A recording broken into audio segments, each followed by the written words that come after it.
এই ওমর হচ্ছেন সেই ওমর যিনি কিয়ামত পর্যন্ত প্রতিটি শাসকের জন্য একটা মডেল। আল্লাহু আকবার বলেন। কেজরিওয়াল পর্যন্ত বলতে বাধ্য হয়েছেন, মহাত্মা গান্ধী পর্যন্ত বলতে বাধ্য হয়েছেন, অশান্ত পৃথিবীকে শান্ত করার জন্য মুসলমানদের একটা ওমর দুনিয়াতে দরকার। সে ওমর, আল্লাহু আকবার। উনি সারা জীবন দোয়া করতেন, আল্লাহ আমাকে শহীদি মওত দিবা। জোরে বলেন সুবহানাল্লাহ। আল্লাহুম্মা রযুকনি শাহাদাতান ফি সাবিলিক ওয়াজআল মাউতি ফি বালাদি রাসূলিক। ও আল্লাহ, তুমি আমাকে শহীদের মওত দিবা এবং নবীর শহরে তুমি আমার মৃত্যু দিয়া দিবা।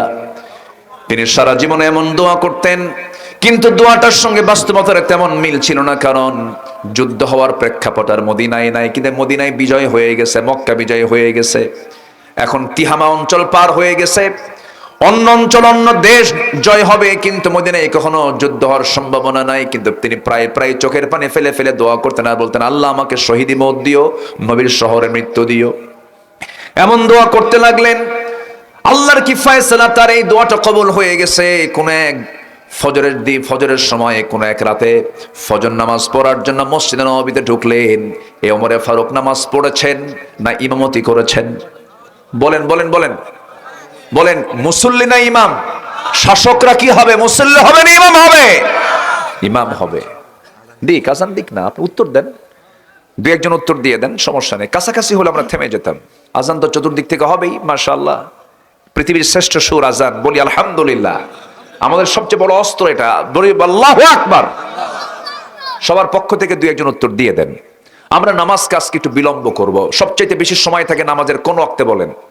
এশার নামাজ। আমরা একটু বিলম্ব করব। আমি এমদাদ ভাইকে বলেছি মাগরিব পর পরে একজনকে উঠায় দিবেন, এরপর একটু পরিবেশ হবে, এরপর আমরা হালকা আলোচনা করব ইনশাআল্লাহ। সম্মানিত ভাইয়েরা, তো শাসক যিনি হবেন তিনি কি মুসল্লি হবেন না ইমাম হবেন? একজন আদর্শ শাসকের হতে হবে কি বলেন? ইসলাম এটাই বলে। রাসূল কি মুসল্লি ছিলেন না ইমাম ছিলেন? 4 খলিফা মুসল্লি ছিলেন না ইমাম ছিলেন? দেশেরও ইমাম, নামাজেরও ইমাম। এবং আমার নবীজি ইশারা দিয়ে গেছেন, আমার পরে খেলাফতের দায়িত্ব পালন করবে কে? নামাজ পড়ার দায়িত্ব যে পেয়েছে। যেরকম সুবহানাল্লাহ। আমার নবীজি শেষ কয়েক ওয়াক্ত মসজিদে নববীতে নামাজ পড়াতে পারেননি অসুস্থতার কারণে। আমার নবীজি ইশারায় বলেছেন আমার আবু বকর যেন মসজিদের নামাজের দায়িত্ব পালন করে, মানে বুঝায় দিলেন এই ইমামই হবে রাষ্ট্রের ইমাম। আল্লাহু আকবার বলেন। আর আমার দেশে শাসক নির্বাচিত হয়ে হলো যে বড় চোর। আস্তে কন কেন? আস্তে কন কেন? 28 লক্ষ কোটি টাকা দেশ থেকে পাচার হলো। এই পাচারকৃত অর্থ না ফেরত আসা পর্যন্ত রাজনীতি করার কোন অধিকার তাদের থাকতে পারে না। ওমরে ফারুক রাদিয়াল্লাহু তাআলা আনহু কি করলেন? মসজিদের দিকে রওনা দিলেন। ফজর নামাজ তিনি আদায় করার জন্য মসজিদ নববীর ভিতরে ঢুকে ইমামের মুসল্লায় দাঁড়ায় গেলেন। নামাজ শুরু করবেন তিনি। প্রথম রাকাত পড়েছেন, দ্বিতীয় রাকাত নামাজ পড়তে নিয়ে রুকুতে চলে গেছেন। রুকুতে যাওয়া মাত্র এক জালিম এসে সামনের কাতারে ওঁৎ পেতেছিল। ডান দিকে তার এসে ডান পেটের দিকে তাকে এমন জোরে একটা আঘাত করলো, চাকু মেরে দিল। ফিঙ্কি দিয়ে রক্ত পড়া শুরু হলো। ধরাশয়ী তখনও হন নাই, তিনি শক্তিশালী ছিলেন, মোকাবেলা করছেন কিন্তু পারলেন না। চাকু বের করে আবার তলপেটে 2টা আঘাত যখন করে দিয়েছে, বডির কিছু অংশ বের হয়ে আসছে। সাইয়েদনা ওমর ফারুক তিনি চিত হয়ে পড়ে গেলেন, রক্তে সয়লাব হলেন নামাজের ভিতরে। নামাজটা তার শেষ হয় নাই, সেন্সলেস হয়ে কয়েক ঘন্টা পড়ে থাকলেন। সেন্স যখন ফিরে আসলো, ফিরে আসার সঙ্গে সঙ্গে তিনি আব্দুল্লাহকে দেখতে পেলেন, তার ছেলে আব্দুল্লাহ ইবনে ওমর। তাকে ডাক দিয়ে বলছে, বাজান চোখে পানি কেন? কেঁদো না, আমার জন্য পানি আনো। সে নিজেও মুসলিম নয়, আবু লুলু মাজুসি নামক একজন অগ্নি পূজক আমাকে আঘাত করেছে, আমি নিশ্চিত শহীদ হয়ে যাব আমি। ও আব্দুল্লাহ, তুমি আর চোখের পানি ফেলো না। এবার বলছে, আব্বা হাকিম নিয়ে আসছি, ডাক্তার নিয়ে আসছি। ওমর ফারুক বলছেন, ডাক্তার দিয়ে কি করবো? আপনার চিকিৎসা করা দরকার। আপনার চিকিৎসার জন্য আমি হাকিমকে ডাক দিয়েছি, মেহেরবানি করে আব্বা চিকিৎসা গ্রহণ করুন। এবার ডাক্তারকে সামনে ডেকে নিয়ে বসায় বলেন, ডাক্তার কি চিকিৎসা করবা বলো? আমি তো আমার নাকের মধ্যে জান্নাতের ঘ্রাণ পেতেছি। দুধের একটা গ্লাস দেওয়া হলো। দুধ পুরনো গ্লাস হাতের মধ্যে নিয়ে বিসমিল্লাহ বলে সেবন করলেন। সেবন করার সঙ্গে সঙ্গে স্টমাকে দুধগুলো থাকলো না, নারী ফুটো হয়ে গেছে, সব বাইরে বের হয়ে গেল। সঙ্গে সঙ্গে ডাক্তার জিহ্বায় কামড় মেরে চোখের পানি আটকাতে না পেরে কেঁদে কেঁদে বলছে, আমরা আমিরকে হারায় ফেলতেছি আজকে। আমিরুল মুমিনিন বাঁচবেন না, দুনিয়া থেকে বিদায় নেবেন। সঙ্গে সঙ্গে ওমরে ফারুক বলছেন, ডাক্তার তুমি এমন করে চিন্তা করছো কেন? তুমি একজন মেহমানকে বিদায় দিয়ে দাও, আমি তো জান্নাতের ঘ্রাণ পাচ্ছি, তুমি কেন কান্নাকাটি করছো? ডাক্তার যখন ব্যর্থতা নিয়ে যখন ফিরে যাচ্ছে, ঘর থেকে বের হয়ে যাচ্ছে, তিনি পিছন দিকে তাকালেন, ওই ডাক্তারের পাজামার কাপড়টা গিরার নিচে পড়ে আছে। ওমরে ফারুক সেই সময় অন্তিম শয্যায় শায়িত। ওমরে ফারুক বলছেন, ডাক্তার পাজামার কাপড়টা তুলে নাও। লা ইয়ানজুরুল্লাহু ইয়াওমাল কিয়ামা, আল্লাহ রাব্বুল আলামিন কিয়ামতের দিন ওই বান্দার দিকে নজর দেবেন না যার পাজামার কাপড়টা গিরার নিচে থাকে। চিন্তা করে দেখুন, মৃত্যুর অন্তিম শয্যায় শায়িত, ওই সময়ও তিনি জিকির বলেন নাই, দাওয়াতি কাজ বলেন নাই। জোরে করেন সুবহানাল্লাহ। সাইয়েদনা ওমরে ফারুক বলছেন, আব্দুল্লাহ 2 বছর আগে আমার বন্ধু আবু বকর সিদ্দিক রাদিয়াল্লাহু আনহু দুনিয়া থেকে বিদায় নিয়েছেন। আমি তাকে নিজ হাতে শোয়া দিয়েছি নবীর কবরের পাশে। আমার বড় শখ, আমিও আমার বন্ধুর পাশে ঘুমাতে চাই, কিন্তু জায়গা তো আমার না। আম্মা জান আয়েশা সিদ্দিকার জায়গা সে দেয় কিনা একটু শেষবারের মতো বলো, আমি খুব খুশি হতাম। চলে গেছেন তার ঘরে। ছেলে গিয়ে বলছে, আব্বা যেন আমাকে এমন প্রস্তাবনা দিয়ে পাঠালেন। সঙ্গে সঙ্গে ভিতর থেকে কান্না বিজড়িত কণ্ঠে আওয়াজ বের হলো, হারে অর্ধ দুনিয়ার শাসন কর্তমরের মতো মানুষ সামান্য ঠুনকো একটা জিনিস আমার কাছে আবদার করছে। ঠিক আছে, আমি আমার কবরটা ওই জায়গায় রাখলাম না, আমি আমার জায়গাটা ওমরে ফারুকরে দান করে দিলাম। এই প্রেক্ষাপট টানার মূল কারণ হলো সব ভুলে যেতে, সব ভুলে গেলে কোনো সমস্যা নাই, কিন্তু ভোলা যাবে না যাকে, তিনি আমার। চিল্লায় বলুন কে? আসতে বলুন, তিনি আমার কে? আমাকে দেখেন কে? আমাকে শোনেন কে? আমাকে জানেন কে? আমার চোখ চালান কে? আমার কান চালান কে? আমার জিহবা চালান কে? এই চোখের মধ্যে পানি আছে না নাই? চোখটা পানিতে ভাসমান রেখে দিয়েছেন কে? চোখের পানি লবণ না মিঠা? বলেন বলেন। চোখের পানি হলো লবণ।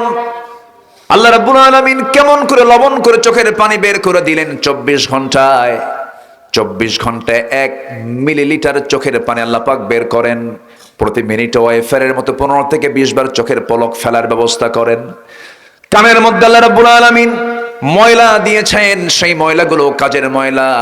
চোখের পানিকে লবণ, কানের ময়লাকে তিক্ত করে দিয়েছেন, কারণ বান্দা যখন ঘুমিয়ে পড়বে, নিথর ভাবে যখন মরার মতো শুয়ে থাকবে, যদি কানের ময়লা যদি মিষ্টি হতো, সব পিঁপড়া জমা হতো সলিমুদ্দির কানে।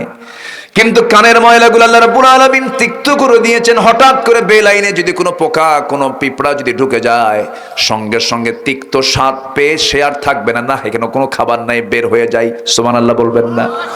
কানকে সিকিউর করলেন।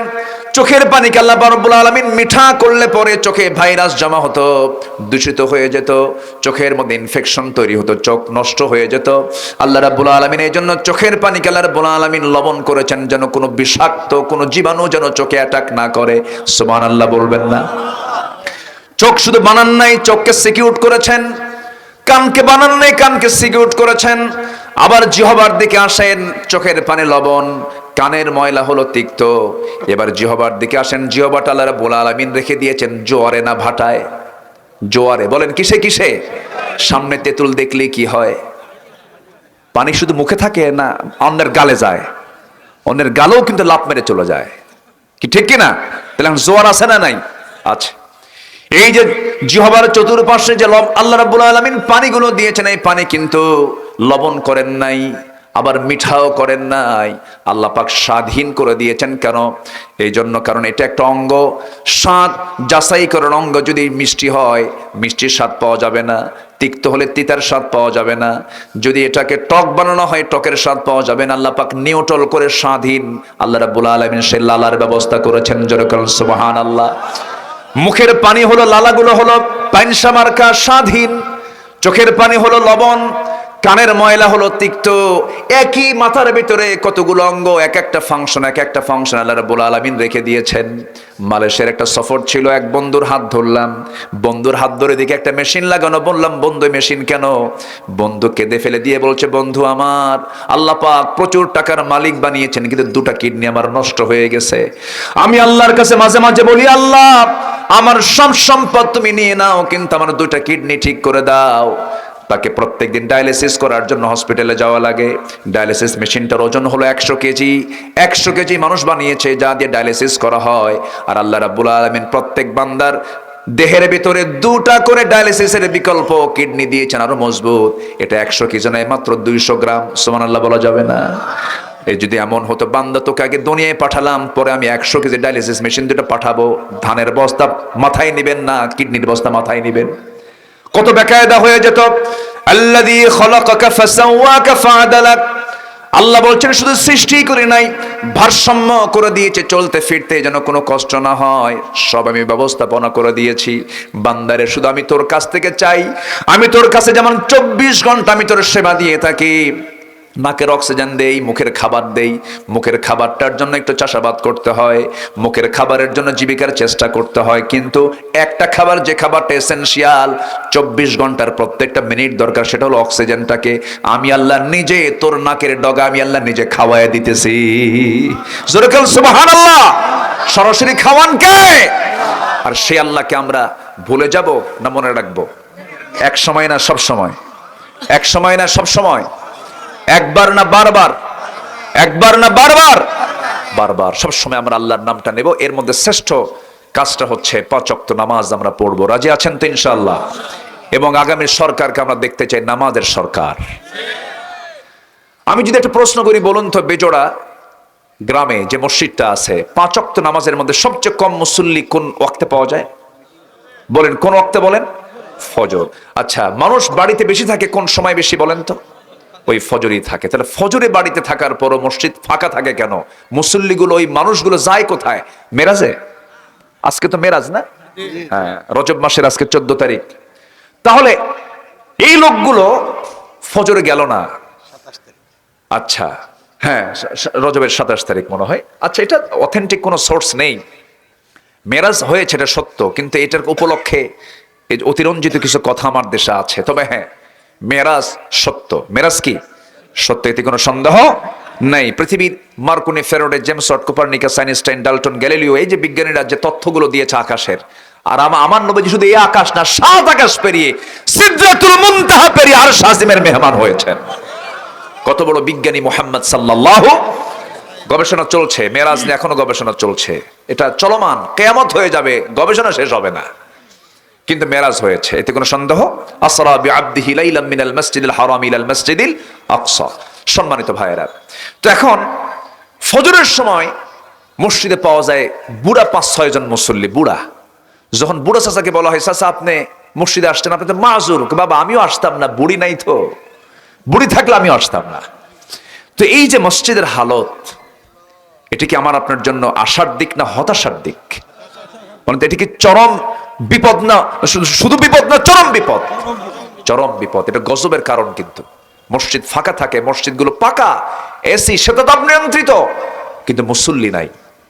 আমি আজকে একটা ওয়াদা করে যাচ্ছি, যদি আপনার গ্রামে নামাজ বাস্তবায়ন কমিটি, যদি একটা কমিটি করে যদি মসজিদ ভিত্তিক যদি মুসল্লিকে যদি নির্বাচন করা হতো, মসজিদে যদি আনানো যেত, যেদিন আপনি দেখবেন আপনার বেজরা মসজিদের মুসল্লি জোহর, আসর, মাগরিব, এশার চাইতে ফজরের মুসল্লি বেশি, আল্লাহর কসম, ইন্নাস সালাতা তানহা আনিল ফাহশাই ওয়াল মুনকার, আল্লাহর কসম, এই গ্রাম থেকে মাদক, নেশা, জিনা সব বন্ধ হয়ে যাবে।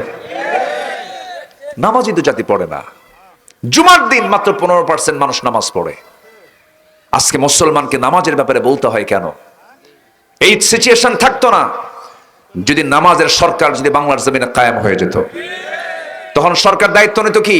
এই জাতিকে দুনিয়ার কল্যাণের জন্য কাজ করতে হবে, এই জাতিকে জাহান্নাম থেকে বাঁচানোর চেষ্টা করতে হবে। আমার দেশে কায়েম আছে সুদ না যাকাত? বলেন সুদ না যাকাত? আল্লাহর আইন কোনটা? বলেন আল্লাহর আইন কোনটা? আর আমরা করেছি কোনটা? সুদ। তাহলে যাকাত যদি কায়েম হয়ে যায়, সুদের গন্ধ এলাকায় আর পাওয়া যাবে, সমাজ আর পাওয়া যাবে না। হাজার বছর ওয়াজ করে সুদ বন্ধ হবে? বন্ধ হবে না। আমার দেশে ওয়াজ বেশি না আমল বেশি? হ্যাঁ, আমল বেশি। জাতি যে পরিমাণ বিড়ি খায়, আল্লাহু আকবার, এত বিড়ি এই জাতি খায়, একটু মানুষের কাছে গেলে পরে টের পাওয়া যায় যে মানুষ কি পরিমাণ বিড়ি খায়। হাজার হাজার কোটি টাকা বিড়ির পিছনে খরচ করে, আবার মাহফিলে এসে প্রশ্ন করে, হুজুর বিড়ি খাওয়া কি জায়েজ আছে?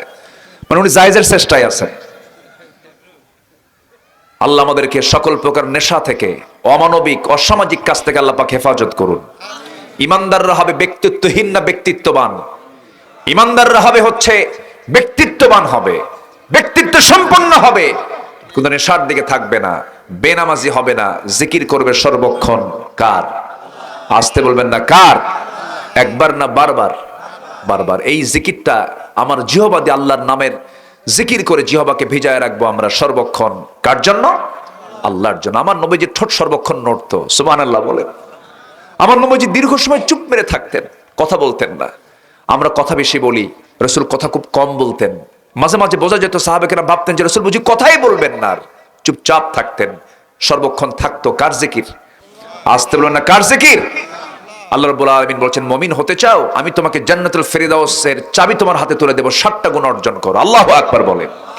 আল্লাহ রাব্বুল আলামিন বলেন, قد أفلح المؤمنون الذين هم في صلاتهم خاشعون والذين هم عن اللغو معرضون والذين هم للزكاة فاعلون والذين هم لفروجهم حافظون نمبر 5 হলো والذين هم لأماناتهم وعهدهم راعون والذين هم على صلواتهم يحافظون أولئك هم الوارثون الذين يرثون الفردوس هم فيها خالدون জোরে বলুন আল্লাহু আকবার, আরো জোরে আল্লাহু আকবার। মুমিনের সফলতা হলো 7 কাজই, 7টা কাজ যে বান্দার মধ্যে থেকে যাবে সে বান্দা জান্নাতুল ফেরদাউসের মালিক আল্লাহ পাক তাকে বানায় দিবেন। নাম্বার 1 হলো নামাজ দিয়ে শুরু।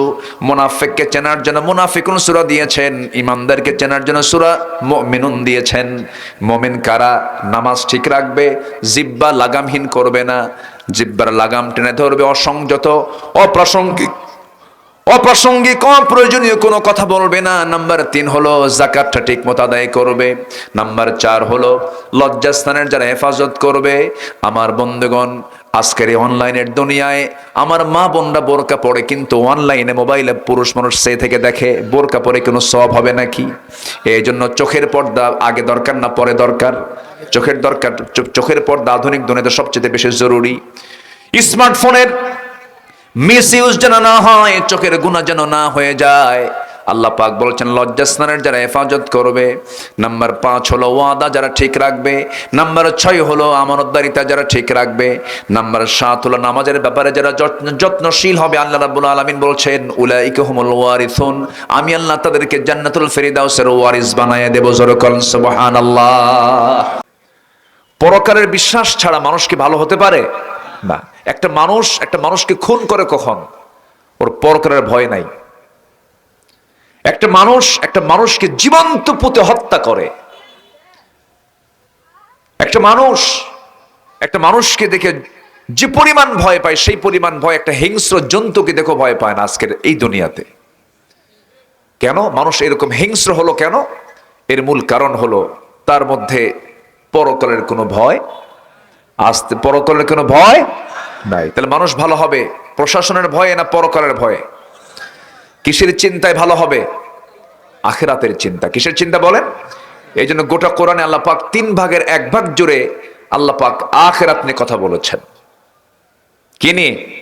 আখিরাত নিয়ে। দুনিয়ার চাইতে আখিরাত নিয়ে বেশি বক্তব্য দিয়েছেন, কারণ দুনিয়াটা ছোট। দুনিয়াটা কি ছোট? এখন আছি, বলেন এই আছি, এই নাই, চলে যাব। আমার বন্ধুগণ, দুনিয়া ছেড়ে আমি আপনি যে কোনো মুহূর্তে চলে যাব। কোরআনকে প্রশ্ন করুন, কোরআন বলো ইহকাল উত্তম না পরকাল উত্তম? কোরআন বলে দিচ্ছে ওয়ালাল আখিরাতু খায়রুল লাকা মিনাল উলা। এই দুনিয়ার জিন্দেগির চাইতে আখিরাতটাই হলো শ্রেষ্ঠ।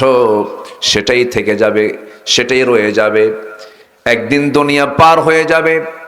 এই দুনিয়ার সংক্ষিপ্ত জীবনের সফর একদিন শেষ হয়ে যাবে, কিন্তু এই যে আখিরাত শুরু হবে কোনো দিন শেষ হবে না। অনন্তকাল জান্নাতের মধ্যে নিয়ামত ভোগ করব আমরা। জোরে বলি ইনশাআল্লাহ, আরো জোরে বলি ইনশাআল্লাহ। আমরা দুনিয়াতে এসেছি আমরা, আমাদের আসল বাপের ভিটা কিন্তু জান্নাত। আসল বাপের ভিটা কি বলেন? আমরা জান্নাতে ছিলাম। আমাদের আব্বা কোথায় ছিলেন বলেন? আম্মা কোথায় ছিলেন? জান্নাতে। জান্নাত থেকে আল্লাহ তাআলা পাঠায়া দিলেন, কুলনা হাবিতু মিনহা জামিআন ফাইম্মা ইয়াতিয়ান্নাকুম মিন্নি হুদান ফামান তাবিআ হুদায়া ফালা খাউফুন আলাইহিম ওয়ালা হুম ইয়াহজানুন। দুনিয়াতে পাঠায়া দিলেন, দুনিয়াতে আসলাম, কিন্তু আবার ফিরে যেতে চাই আমরা কোথায় বলেন? দুনিয়াতে থাকতে এসেছি না ফিরে যেতে এসেছি? থাকতে এসেছি না ফিরে যেতে এসেছি আমরা। চলে যাব আমরা, ব্যাক করব আল্লাহর কাছে। আগে জান্নাত আল্লাহ পাক দিবেন না, জান্নাত দিবেন হিসাব নেওয়ার আগে না পরে? আচ্ছা, হিসাব নেওয়ার আগে না পরে? সেই হিসাব দিনের মালিক কে? মালিকি ইয়াউমিদ্দিন, বিচার দিবসের মালিক কে? সেই দিন বিচার হবে কি দেখে বলেন? বলেন বলেন বলেন। বিচার করবেন কি দিয়া? এই কোরআন দিয়ে বিচার করবেন। কি কি আমল করছো এর উপরে বিচার হবে। আমার ভাইয়েরা, সেই কোরআন নিয়ে আজকে আমরা বসেছি। এই দুনিয়া ছেড়ে আমিও চলে যাব, আপনিও চলে যাবেন, কেউ তো বাঁচার জন্য আসি নাই। আল্লাহ বলছেন, বান্দারে আমি চাই প্রত্যেক বান্দা জান্নাতে যাক, কিন্তু সবাই তো জান্নাতে যাবে না। আল্লাহ রাব্বুল আলামিন নিজে বলছেন, ওয়ালাকাদ যারানা লিজাহান্নামা কাসীরাম মিনাল জিন্নি ওয়াল ইনসি লাহুম কুলুবুন লা ইয়াফকাহুনা বিহা ওয়া লাহুম আ'য়ুনুন লা ইউবসিরুনা বিহা ওয়া লাহুম আযানুন লা ইয়াসমাউনা বিহা উলাইকা কাল আনআমি বাল হুম আদাল উলাইকা হুমুল গাফিলুন। জোরে বলুন আল্লাহু আকবার। অধিকাংশ জিন এবং ইনসানকে আমি আল্লাহ রাব্বুল আলামিন সৃষ্টি করেছি জাহান্নামের জন্য। যাদের চোখ আছে দেখে না, কান আছে শোনে না, অন্তর আছে বোঝে না, চোখ ঠিকই আছে কিন্তু উল্টা পাল্টা দেখে। আছে কি না? এখন কি দুনিয়া কি সোজার দুনিয়া না উল্টা পাল্টা দুনিয়া? সোজা দুনিয়া না উল্টা পাল্টা দুনিয়া? উল্টা পাল্টা। এই জন্য আল্লাহ পাক বলছেন, চোখ ঠিকই আছে কিন্তু সোজা কিছু দেখে না। কি দেখে? উল্টা পাল্টা, রঙিন দুনিয়া মনে করে, কিন্তু না। আজকে মানবতা ধ্বংসের পিছনে একটা অন্যতম ভূমিকা পালন করছে হলো স্মার্টফোন, অনলাইন। কি লাইন বলেন? অনলাইন। তুমি কি লাইনে আছো? হ্যাঁ। কিসে? Imo, Line, Viber, WhatsApp, Instagram, Kurigram, সব লাইন। এত লাইনে থাকলে কি আল্লাহর লাইন থাকে? থাকে না। লাইন যেটা ফলস ওটাকে কাট করতে হবে। লাইন ধরতে হবে কার? আসতে বলবেন না, কার? আল্লাহর। এত লাইন, এত ব্যস্ত মানুষ। স্মার্টফোন অসংখ্য পরিবারকে ধ্বংস করে দিচ্ছে। ছেলের চোখ থেকে, বাচ্চার নবজাতকের চোখ থেকে শুরু করে যুবকের চরিত্র পর্যন্ত সব ধ্বংস করে দিচ্ছে এটার মিসইউজ। অসংখ্য পরিবার আগুন ধরায় দিচ্ছে। কার বউ কে নিয়ে শুয়ে থাকে তার হিসাব নাই। আমি কি ভুল বলছি? আস্তে, আমি কি ভুল বলছি? হ্যাঁ। খুব সাবধানে আমাকে আপনাকে পা ফেলতে হবে। ফিতনার দুনিয়া। যুবকদের প্রতি আমি খুব আশাবাদী। যুবকরা রক্ত দিয়ে দেশের পরিবর্তন এনেছে, কিন্তু যুবকরা তোমরা এই রক্ত দিয়েছো, কিন্তু এই বিজয়টা টিকে থাকবে কখন জানো? যখন তোমার চরিত্র তুমি টিকে রাখতে পারবে। তাছাড়া তুমি ধ্বংস হয়ে যাবা। সম্মানিত ভাইয়েরা, সম্মানিত বন্ধুগণ, যুবকরা পালস বুঝেছে, এদেশের তরুণ প্রজন্ম পালস বুঝে নিয়েছে নেতৃত্বের জন্য কারা ভালো, বুঝে গেছে ওরা। ফাঁকিবাজি আর চলবে না, 2 নম্বরই চলবে না, ঠকবাজি চলবে না, কথা কাম উল্টা পাল্টা করলে জাতি আর মানবে না। আসতে কান কেন? বুঝে গেছে জাতি। এখন 9-6 করে বাংলাদেশকে সাজানো যাবে না, আর বাংলাদেশকে আর পরিচালনা করা যাবে না, সেই প্রেক্ষাপট চলে গেছে। 71 থেকে শুরু করে 2026 এই 54 বছর দেশ চলেছে, অনেকেই চালিয়েছেন, কিন্তু আমাদের বড় দুঃখ সর্বশেষ 16 বছর যারা ক্ষমতায় ছিল, আগেও ছিল কয়েক বছর, বাপ ছিল, বেটি ছিল, এরাও ছিল, সব মিলে সর্বশেষ রেজাল্ট হলো যাওয়ার সময় তারা ফাঁকা হাতে যায়নি, 28 লক্ষ কোটি টাকা দেশ থেকে লুটপাট করে নিয়ে চলে গেছে। আমার কথা কি বুঝে আসতেছে? আচ্ছা, তাহলে যারা নিয়ে চলে গেল তারাই কিন্তু চালিয়েছে প্রায় এইদিকে 16, ওইদিকে 4, মাঝখান দিয়ে 5, তাহলে প্রায় 25 বছর ওরাই চালালো। ফলাফল 2024-এর দিকে ফলাফল হলো 28 লক্ষ কোটি টাকা দেশ থেকে পাচার হয়ে গেল। শোনেন, এই জাতীয় কথা বললে অনেকের গায়ে জ্বালা পড়া করে। আমরা এগুলো নিয়ে কথা বলবো কেন, এরকম বলে অনেকে, এরকম বলে, কিন্তু 16 বছর বলেছে অনেক, আমাদেরকে বলতেই দেয়নি, কিন্তু আমরা বলা ছাড়ি নাই, জেলখানায় ঢুকছি, অত্যাচারিত হয়েছে। ওইদিকে যাব না আমি। আমাদেরকে বলে মাঝামাঝি বলে, হুজুর আপনারা আকাশ নিয়ে কথা কবেন আর কবর নিয়ে কথা কবেন, দুনিয়া আমরা দেখে নেব, মানে ওরা মদের দোকান দেবে, আমরা দোয়া করে আসবো। তাই তো হয়েছে। যতগুলো সংসদ অধিবেশন, সব অধিবেশনের শুরুতে বিসমিল্লাহ দিয়ে তেলাওয়াত হয়েছে, এরপর মদের আইন পাশ করছে। কিসের আইন? বিসমিল্লাহ কয়ে যদি কেউ মদ খায়, ওর গুনাহ কম হবে না বেশি হবে? কি কথা বুঝতেছেন আপনারা? আচ্ছা আচ্ছা, আপনি বেজোড়া থেকে জোড়ায় যাবেন, জোড়া আছে না এদিকে? চিন্তা করা যায়, দেখেন কি মিলটা পাওয়া যায়। বেজোড়া থেকে কই যাবেন? বনানী দিয়ে সোজা মারবেন, ওইদিকে যায় কি রানীহাট পার হই জোড়া।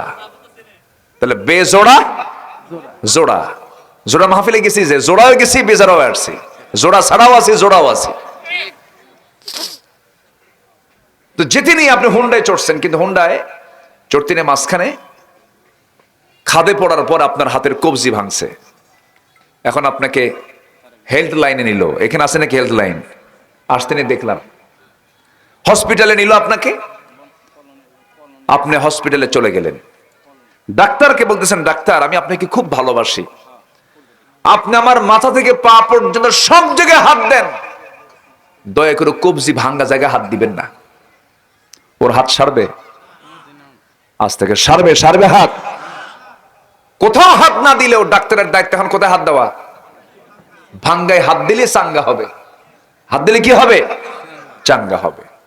এখন আমার দেশের যে সমস্যা, আমার দেশের সমস্যা কিন্তু টাকা পয়সা না, সম্পদ না। আমার দেশে যা আছে, এই 2 চোখ পৃথিবীর বহু দেশ, এই নগণ্য গোলাম ঘুরেছে, দেখেছি আমি। আমার দেশে যা আছে অনেক উন্নত দেশেও তা নাই। কাতার, এই যে কাতারের কথা, কাতার 10টা দেশের মধ্যে, ধনী রাষ্ট্রের মধ্যে একটা অন্যতম, একসময় 1 নম্বরও ছিল। এই কাতারে আমি ঢোকার পরে দেখি একটা গাছও নাই, কোথাও কোনো গাছ নাই। এক জায়গায় দেখি গ্রিন জোন, একটা জায়গায় দেখি যে গাছ গাছালি লাগাইছে সবুজ চতুর্দিকে। তো বললাম যে এখানে এরকম করে গাছ হলো কেমনে? কি নিচের দিকে তাকায় দেখেন স্যালাইন লাগানো আছে, মানে নিচে পানির ফোয়ারা দিয়েছে, আবার হেলিকপ্টার দিয়ে উপর থেকে আবার প্রত্যেকদিন বিকেলবেলা পানি ছাড়ে, তাছাড়া দম ভুইরা মারা যাবে গাছ। আর আমার দেশের গাছ গাছালির কি এত যত্ন নেওয়া লাগে?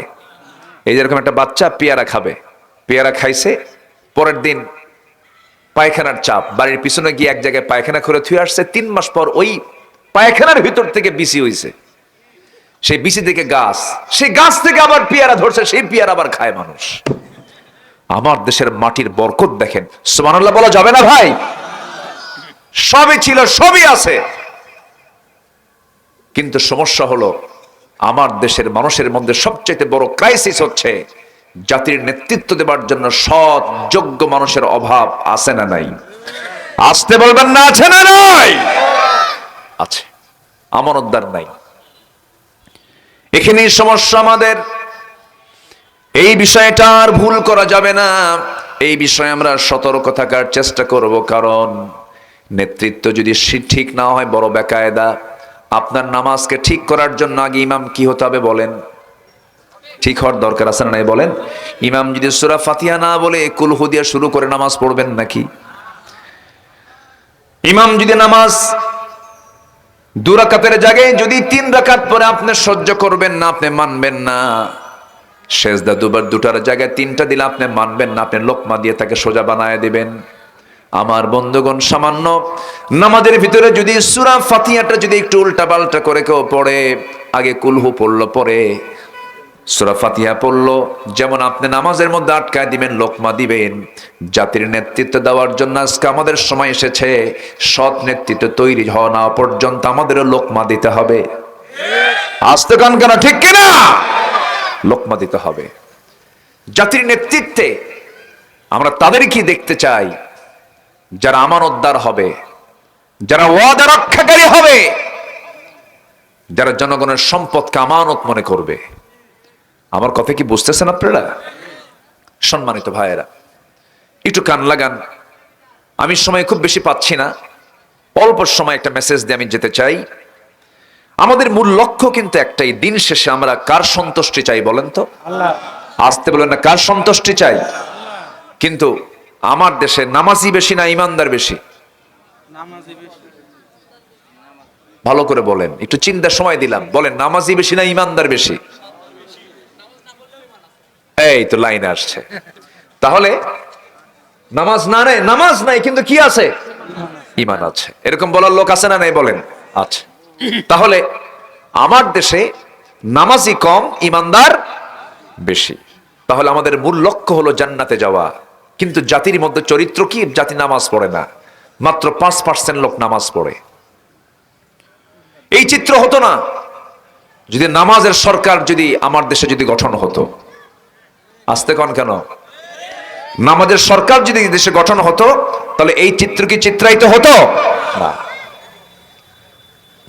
কোরআনকে প্রশ্ন করুন, কোরআন বলে দাও জাহান্নামে যাওয়ার কারণগুলো কি কি, সবচাইতে বড় অপরাধগুলো কি, যার জন্য আল্লাহ রাব্বুল আলামিন বান্দাকে জাহান্নাম দিবেন। কোরআন বলছে ফাখালাফা মিন বা'দিহি খালফুন আদাউস সালাতা ওয়াত্তাবাউশ শাহাওয়াত ফাসাউফা ইয়ালকাউনা গায়্যা। জোরে বলুন আল্লাহু আকবার।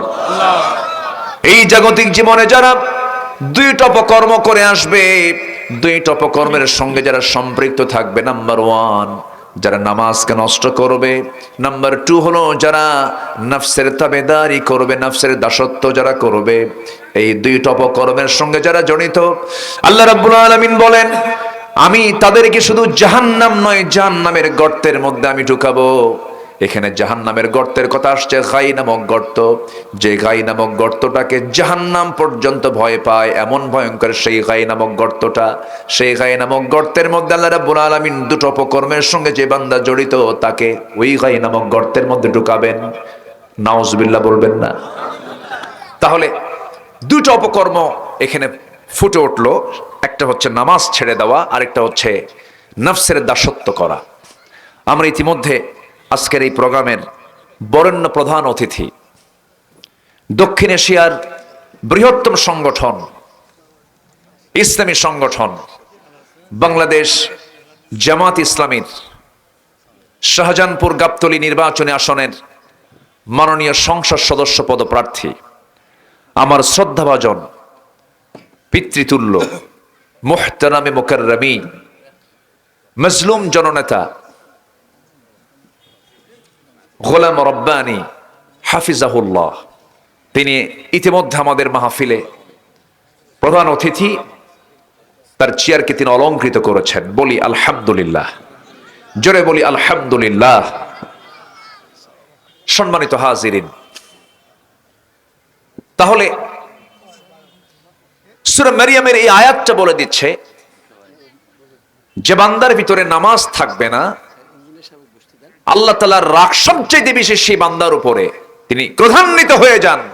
ফাসাউফা ইয়ালকাউনা গাইয়া, আমি তাকে জাহান্নামের ভিতরে ঢুকাবো না, গায় নামক গর্তের মধ্যে ঢুকাবো। ইমাম কুরতুবী রাহিমাহুল্লাহ আরো 6টা কারণ এখানে সংযুক্ত করেছেন। সম্মানিত ভাইয়েরা, এই 54 বছর জাতিকে জাহান্নাম থেকে বাঁচানোর জন্য নামাজের কোনো আইন, নামাজের কোনো বিল পার্লামেন্টে কেউ উত্থাপন করেছিল? আসতে কয় কেউ করেছিল? আচ্ছা, উত্থাপন করবি বাবা কেমনে? তারা তো নিজেরাই নামাজ পড়ে না। পার্লামেন্টে গান গাওয়ার লোক ছিল, পার্লামেন্টে খেলাধুলা করার লোক ছিল, কিন্তু একটা তেলাওয়াত করার মতো যে একটা মানুষ, সেটা 16 বছরের জাতি কখনো পায়নি। কি পেয়েছে? এক এমপি তেলাওয়াতের দায়িত্ব নিয়েছে। কারি সাহেব যায় নাই সেই দিন, আমার নিজের কানে শোনা। এক এমপিকে বলা হলো আপনি তেলাওয়াত করেন। কে হে আল্লাহ হে, শয়তানকে তোর সাথে তেলাওয়াত আমার ভালো আছে। তাদের ইসলামের জ্ঞান কতটুকু? আগামীকাল ঈদুল আজহার জানাজা নামাজ। এই চিত্র আর চিত্রায়িত আমরা হতে দেব না বাংলার জমিনে। গোটা পৃথিবীর দ্বিতীয় বৃহত্তম মুসলিম জনপদ বাংলাদেশ, 20 কোটি তৌহিদি জনতার এই বাংলাদেশে কেউ শাসন করেছে 9 বছর, কেউ 25 বছর, কেউ 16 বছর। মঈনুদ্দিন ফখরুদ্দিন কেয়ারটেকার গভর্নমেন্ট, অভ্যন্তরীণ সরকার সহ কয়েক বছর, সব দেখা শেষ। কেউ জাহান্নাম থেকে বাঁচানোর জন্য মিনিমাম নামাজের আইনটুকু বিল উত্থাপন করতে পারে না এই পার্লামেন্টে। অতএব জাতিকে জাহান্নাম থেকে বাঁচানোর জন্য যে দল, যে শক্তি দুনিয়াতেও কল্যাণ চায়, আখিরাতেও মুক্তির জন্য আন্দোলন করে, তাদের কি আমরা সমর্থন দেব ইনশাআল্লাহ। সেই নেতৃত্বে মানতে রাজি আছেন কারা কারা? হাত উঁচু করে দেখান মুসলমান।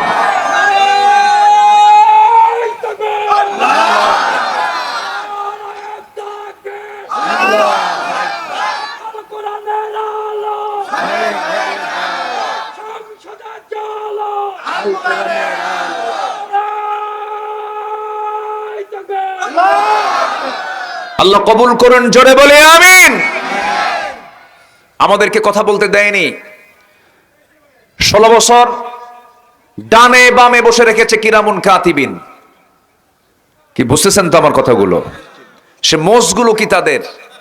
ওদের তো গুণ ছিল 2টা, একটা মোষ মোটা, একটা পেট মোটা, হাইব্রিড জাতের মোষ, 2.5 ইঞ্চি মোটা। বাস নেতা হয়ে গেছে। এরা আমাদের ভুল ধরতে আসতো মাহফিলে। সম্মানিত ভাইয়েরা, মাহফিল থেকে, অসংখ্য মাহফিল থেকে আলেমদের উপরে জুলুম নির্যাতন চালানো হয়েছে, জেলখানায় ঢোকানো হয়েছে। 2018 সালে আমাকেও জেলখানায় ঢুকতে হয়েছিল। দেশের ক্ষমতায় তো আলেম ওলামা যায় নাই কখনো। আমাদেরকে সবচাইতে বড় আসামি বানায়া, জঙ্গিবাদের তকমা লাগায় দিয়া অত্যাচারের স্টিম রোলার চালিয়েছে তারা। রাত 3টার দিকে আমার বাড়ি ঘেরাও করে পুলিশ সালাম দিয়ে বলে, হুজুর আপনাকে যেতে হবে থানায়। কেন? ওসি সাহেব চা খাওয়ার দাওয়াত দিচ্ছে রাত 3টার দিকে। রাত 3টা চা খাওয়ার দাওয়াত হয়? নিয়ে চলে গেল। ওসি আমার দিকে তাকায়, লজ্জায় মাথা নিচু করে। বললাম আপনি মাথা নিচু করতেছেন কেন? হুজুর বদদোয়া দিয়েন না। বদদোয়া দিয়েন না, ভয় পান তো, ধরছেন কেন? বলে হুজুর কি করব, খুব চাপ, চাকরি থাকবে না তাছাড়া। তো হুজুর এটা দয়া করে মাফ করে দিয়েন, চাকরি বাঁচান্ত ফরজ। আমি বললাম ইমান বাঁচান্ত নফল। কোর্টে হাজির করলো। কোর্টে হাজির করার পর জাজ আমার দিকে তাকায়া জিব্বায় কামড় মেরে কয়, এই হুজুরে ধরে আনলো কারা? মামলার ধারার দিকে তাকায় দেখে তো এই তো জামিন অযোগ্য, মানে যদি আমি জামিন দিয়ে দিই চাকরি থাকবে না। প্রিজন ভ্যানে করে হ্যান্ডকাফ লাগায়া মাদ্রাসা ইউসুফিয়ায় পাঠায়া দিল। আমি 16 বছরের জেলখানাকে জেলখানা বলি, আমি বলি মাদ্রাসা ইউসুফিয়া। চলে গেলাম। অপরাধ তো করিনি, কোনো শোক নেই, কোনো কষ্ট নেই, হাসি মুখে ঢুকেছি।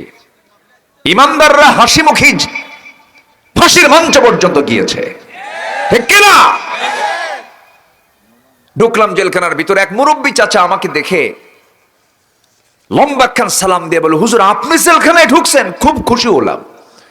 তো বললাম, জেলখানায় ঢুকলে কেউ খুশি হয়? হুজুর মাহফিলে যায়, আপনার ওয়াজ শুনি, বহু মাহফিলে গিয়ে চেষ্টা করেছে, আপনার সঙ্গে একবার মুসাফা করবো, পারি নাই। আল্লাহ কি সুন্দর জুটায় দিল, দোয়া করি আপনি জেলখানায় থাকেন। তো বললাম, চাচা আপনি কেন জেলখানায় শীতের ভিতরে? বুড়া মানুষ, কে বাবা বোমা হামলা, মানে ওনার নামে দিছে বোমার মামলা।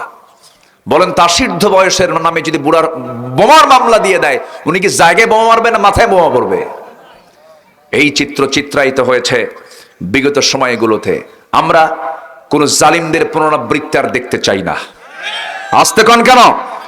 শরীফ ওসমান হাদির সঙ্গে যারা, হত্যার সঙ্গে যারা জড়িত, তালবাহানা কেন? সাইদ মুগ্ধ ওসমান হাদিরা রক্ত দিয়েছে, অবশ্যই প্রতিটি হত্যার বিচার বাংলার জমিনে হতে হবে। হতে হবে কিনা বলেন? এর জন্য আমাকে আপনাকে সজাগ থাকতে হবে, সচেতন থাকতে হবে। উন্নত চরিত্রের অধিকারী আমরা হব, জোরে বলি ইনশাআল্লাহ। নামাজি না বেনামাজি? আমানতদার না খেয়ানত? বলেন আমানত না খেয়ানত? ওয়াদা রক্ষা না ওয়াদা ভঙ্গ? ধরুন এই চেয়ারটা ক্ষমতার চেয়ার, দুজন ব্যক্তির ভিতরে যে কোনো একটা ব্যক্তি এই চেয়ারে বসবে, একজন চোর আর একজন আমানতদার, একজন নামাজি আর একজন বেনামাজি, একজন আল্লাহর দল আর একজন দুনিয়ার মতবাদে বিশ্বাসী দল। দুই ধরনের ব্যক্তির সামনে আপনার সামনে থাকলো, আপনি ইমানদার, আপনার দায়িত্ব কি? চোরকে বসানো, চোরকে বসানো না আমানতদারকে বসানো? তাহাজ্জুদ পইরা চোখের পানি ফেলে আপনি চোররে আপনি চেয়ারে বসালেন, ওই তাহাজ্জুদের কোনো দাম আল্লাহর আদালতে থাকবে না।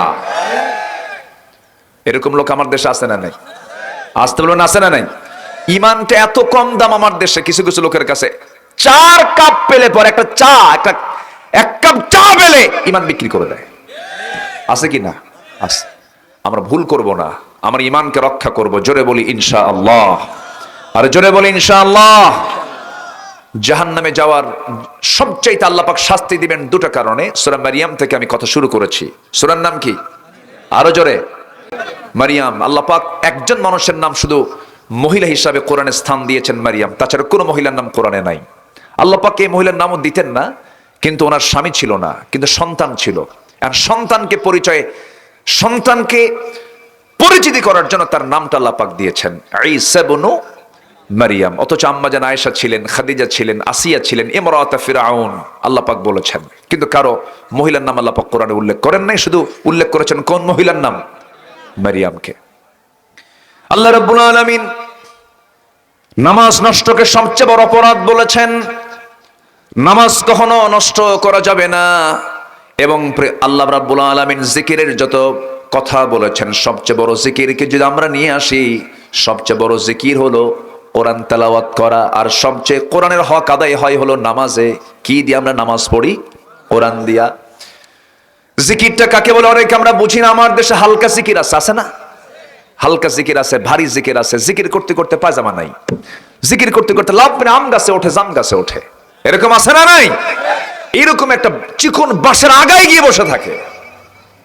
আমি তো মনে করি ও যে ওঠে কেমনে, ও ছোট্টবেলায় নিশ্চিত পাক্কা নারিকেল চড়ছিল। বদমাইশ এগুলো, ইসলামকে হেয় করার জন্য এগুলো করে। জিকির এগুলো নয়। জিকির কি? সাইয়েদনা ওমর ফারুকের কথা মনে হলো, একটু বলি। কয় নাম্বার খলিফা? বলেন কয় নাম্বার খলিফা? বহুদিন আগে এক মাহফিলে বললাম, ওমরে ফারুককে চিনেন কে? সামনে থেকে এক ছেলে বলে, হুজুর আমি চিনি। কে? আমাদের বাড়ির দোতলায় ভাড়া থাকে। তো বললাম, তুমি 100-তে 100 পাইছো, তোমার বুদ্ধি যদ্দূর উত্তর তদ্দূর। এই ওমর তো সে ওমর না।